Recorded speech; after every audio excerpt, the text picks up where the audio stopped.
Sir, বর্তমানে কোভিডের সংখ্যাটা কিন্তু একটু বৃদ্ধি পাবার প্রবণতাটা দেখা যাচ্ছে। এই বিষয়ে আপনার মূল্যায়নটা আসলে কি? কিভাবে আপনি মতামতটা আপনার প্রকাশ করবেন? এখন সমস্যাটা তো বিশ্বায়ন সমস্যা, শুধু বাংলাদেশের না। বলা হচ্ছে যে প্রতিবেশী একটি দেশ থেকে এই এখন আসছে এইটা।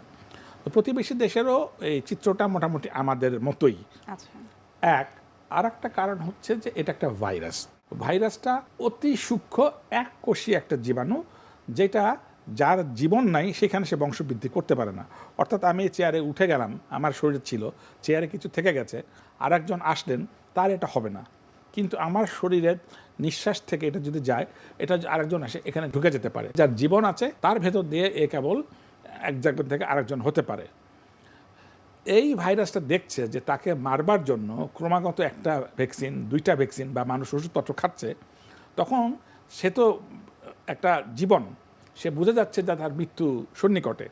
যখন সৈনিকেরা যখন আক্রান্ত হয়, তখন তাকে বাঁচবার জন্য তারা ক্রমশ তাদের রণনীতি, রণকৌশল চেঞ্জ করে, স্ট্র্যাটেজি, ট্যাকটিক্স চেঞ্জ করে। এই ভাইরাসটা ওইরকম দ্রুত সৈনিকের মতো, তার বাঁচবার জন্য সে ক্রমাগত আগেকার চেহারা থেকে ভিন্ন মাত্রায় চলে যাচ্ছে। এই ব্যাপারটাকে আমরা মিউটেশন বলি, অর্থাৎ নিজের আদলটা পরিবর্তন করা।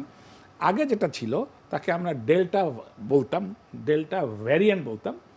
এবার সেটাকে নিজেকে পরিবর্তন করতে করতে একদম ভ্যারিয়েন্টই সে চেঞ্জ করে ফেলেছে, ফলে আমরা তাকে ওমিক্রন বলছি। এই ওমিক্রন বিগত যে ভ্যাকসিনটি ছিল তারপর এই টেস্টটা হয় নাই। অর্থাৎ আমি বলতে চাইছি, আগে যে 4টা ভ্যাকসিন ছিল যার পর কার্যকরী, ততদিন পৃথিবীতে তো ওমিক্রন আসে নাই। সুতরাং এই ওমিক্রন আমাদের এখন পর্যন্ত অনাঘ্রাত হয়ে আছে। সুতরাং এই ওমিক্রন থেকেই আমাদের সংক্রমণটা আসে। স্যার, এটিকে প্রিভেন্ট করার জন্য বা এর সংখ্যাটা যেন কমে যায়, প্রবণতাটা যেন কমে যায়, সেক্ষেত্রে আসলে আমাদের কি কি করণীয়? কোভিড সেটা ওমিক্রনই হোক আর ডেল্টাই হোক, অথবা তার আগে যে ভ্যারিয়েন্টগুলি হোক, সবগুলির জন্য যে শাশ্বত ক্লাসিক্যাল আমাদের প্রিভেনশন বলা হচ্ছে, সেটা সবচেয়ে গ্রহণযোগ্য, সেটা হচ্ছে মাস্ক। এটা আমরা বারবার করে বলেছি। এটা খুব সহজ কথা। ধরো যাক আমার আছে, তো আপনি পাশে বসেছেন, আমি যদি মাস্কটা দেই তাহলে আমার সুরক্ষা থেকে এখানে যাচ্ছে না, আপনি যদি দেন তাহলে আপনার যাচ্ছে না। তাহলে এটা শুধু একজন থেকে আরেকজনকে যাওয়াটা ঠেকাচ্ছে, আবার সে নিজেকেও প্রতিরক্ষা দিচ্ছে।